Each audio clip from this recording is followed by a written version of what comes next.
Good morning, good afternoon, good evening. Kumusta po kayo? I-flex ko lang yung bagyo sa probinsya namin. Ayan po yung bagyo. Binibidyo po yan ng aking brother.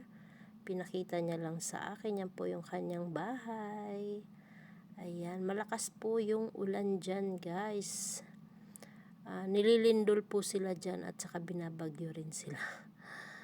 yung lindol nila maya-maya daw. Ayan. Nung nakaraan pa po yan, late upload lang po. Ayan po yung kalabasa at saka mga kamuting kahoy.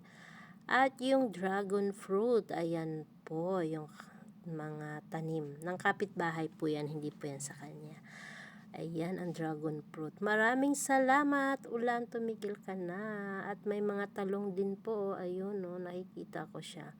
Ayun ang mga talong katabi ng dragon fruit. Maraming salamat at maraming saging din, guys. Thank you so much. Ingat ka dyan, brother.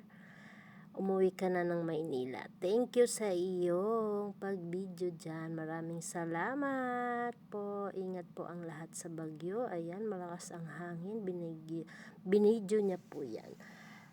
Guys, please follow my page and ang aking profile. Thank you so much. Maraming salamat, guys. God bless po sa inyo.